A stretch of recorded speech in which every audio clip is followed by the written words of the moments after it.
Huwebes nga po pala ng umaga ngayon at naalala ko bigla may misa nga po pala ngayon. Kaya naman dali-dali po akong bumangon at naligo at nagbihis. Huwebes pa nga itong video na to pero Sabado ko siyang ini-edit pero aabutin pa siya ng linggo tapos i-upload ko siya by Monday na. Nakshuta, nakakapagod din pala maging artista tsaka director. Pati nga yung scriptwriter tsaka editor ako lang din. Sinabihan pa nga ako ng mayabang wala nga ako pambayad sa director, artista, scriptwriter at editor. Bago nga po pala ako magsimba, sasagutin ko muna ang tanong ng isa sa mga katropa natin. Heto nga po pala yung tanong niya. Worth it pa daw po ba magpunta o magtrabaho dito sa Canada? May napapanood nga po pala ako sa ibang mga vlog na hindi na daw po worth it ang magtrabaho dito sa Canada. Siguro masasabi ko po na tama sila. Kasi nga po, experience po nila yon. Hindi naman po kasi lahat ng OFW dito pare-pareho po ng mga experience. Tulad nga po ng mga matatagal na po dito, kinukumpara po nila ang Canada yung noon at ngayon. Dati nga daw po, madali daw po maghanap ng trabaho dito. Pero ngayon, pahirapan na po talaga at kailangan na malaking pera. Halos consultant na po talaga kasi nag-aayos dito kaya kailangan po na malaking pera. Ang sabi nga po ng iba dito, walang libre sa Canada. May napanood pa nga po ako sa news dati, mas pinili niya umuwi ng Pilipinas kaysa mag-stay po dito sa Canada. Pero kung ako po ang tatanungin kung worth it pa din ba magpunta o magtrabaho dito sa Canada, masasabi ko nga po na worth it pa din po magtrabaho dito sa Canada. Based nga po sa experience ko dito sa Canada, masasabi ko po talaga na 100% na worth it pa din po na magtrabaho po dito sa Canada. Bakit ko nga po ba nasabi na worth it pa din magtrabaho dito? Kung sa sahod naman, talagang masasabi ko po sa inyo na may maiipon po talaga ako. Pagdating naman po sa cost of living ko po dito sa Quebec, Canada, masasabi ko na medyo mababa naman po ang cost of living dito. Pero depende po yan sa sitwasyon po ng mga OFW dito. Dalawa po kasi kami dito sa bahay kaya naghahati po kami sa bayad o renta ng apartment. Sa pagkain ko naman dito talagang diskartihan lang talaga. Syempre mas pinipili po namin yung mga may discount na.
At heto nga, tapos na po ang misa. Muntik nga lang po dumugo ang ilong ko kasi nga po French po yung sinasabi sa misa. Pero syempre may pagkakatulad din po sa Pilipinas. Kaya kahit papaano, naiintindihan naman po ang takbo ng misa. Basta ang importante, nag-e-effort tayo na magsimba. Minsan nga po, inabutan ako ng ulan kaya pagdating ko sa simbahan, basang-basa po talaga ako. Tapos hinatid na lang po ako pag-uwi ng kaibigan po namin dito sa Quebec. Kasi nga po naawa po siya sa akin kasi basang-basa po talaga ako nun. Yan nga lang po pala ang sikreto ko mga tropa kaya lagi po akong good vibes. Bawal po ang nega sa akin. Kaya lagi po tayong magsimba para lagi po tayong good vibes. May dumating nga po palang sulat sa akin. Nakshuta, akala ko sa MMK na to. Sa credit card pala to. Naku, ang dami ko na palang utang na hindi nababayaran. At syempre, joke lang po yun. Agad ko nga pong binabayaran yung mga binibili ko gamit ang credit card. Yung tipong kakabili ko lang ngayon, mamaya babayaran ko na po agad yan. Bukod nga po pala sa pinadala po ng bangko about po sa credit card ko, dumating na din po pala yung health card ko o ang health insurance card. Bale, saktong 3 months po pala ako dito bago dumating ang health card ko. Akala ko nga po aabutin ng expiration date yung pag-request po ng health card ko. Kasi sabi po nila kapag daw hindi dumating to hanggang sa expiration date, kami lang daw po ulit ang magre-request nito. Kaya naman kinabahan po ako ng malala. Kasi ba naman mga katropa, yung English ko may expiration date din. Kaya naman hanggat maaari, iniiwasan ko po talaga makipag-usap dito. Nakshuta, imbes na manusbid po ako sa salita nila, baka po may stroke po sila sa English ko. At sigurado, mauubusan po talaga ng tao dito sa factory. Oo nga po pala, balik po tayo sa main topic natin. Masyado na po ako maraming nasasabi. Masasabi ko nga po pala na worth it pa din po na pumunta o magtrabaho dito sa Canada. Tulad ko, isang temporary foreign worker po ako dito, kaya trabaho po ang pinunta ko dito at sumasahod po ako ng sapat at tama. Kaya naman di po ako nahihirapan, hindi po tulad sa mga student visa, kailangan po nila mag-aral, kailangan po nila magbayad ng tuition at konting oras lang po ang pwede nilang pasukan sa trabaho. Hindi po tulad namin na temporary foreign worker po dito at full-time po kami nakakapagtrabaho dito sa Canada. Isa pa nga po palang dahilan kung bakit nasabi ko na worth it pa din pong pumunta o magtrabaho dito sa Canada dahil kinumpara ko po yung sahod ko sa Taiwan dati at yung sahod ko sa Japan. Masasabi ko nga po talaga na mas malaki po ang sahod ko dito sa Canada kumpara po sa Taiwan at Japan. Mas malaki pa nga po pala ang sahod ko dito na walang overtime dito sa Canada kumpara po dun sa trabaho ko sa Japan na may overtime po everyday na 2 hours,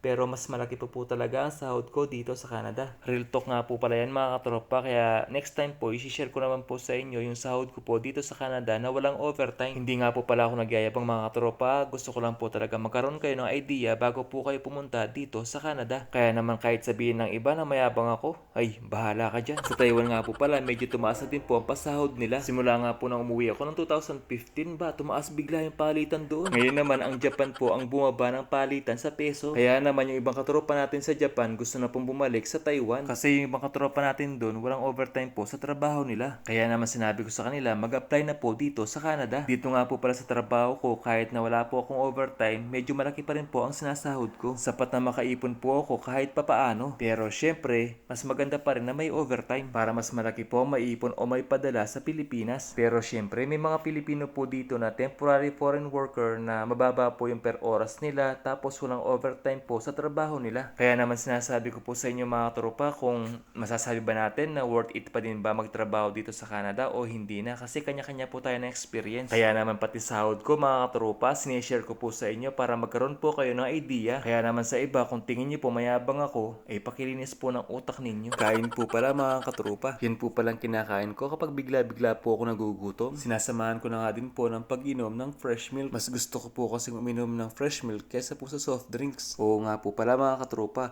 kung pangarap nyo talaga makapunta dito sa Canada para magtrabaho, ituloy po ninyo. Kahit anumang mangyari, at least masasabi nyo sa sarili nyo na ginawa nyo po ang lahat para matupad yung pangarap ninyo. At yung gastos ko nga po pala dito sa Canada o yung pagpunta ko po dito sa Canada, maliit lang po kumpara po dun sa ginastos ko papunta ng Japan. At sigurado po ako mga katropa na panood nyo na po yung vlog ko about po dun sa gastos ko papunta dito sa Canada. Sa ngayon mga katropa, yan na muna po. Kaya bye-bye!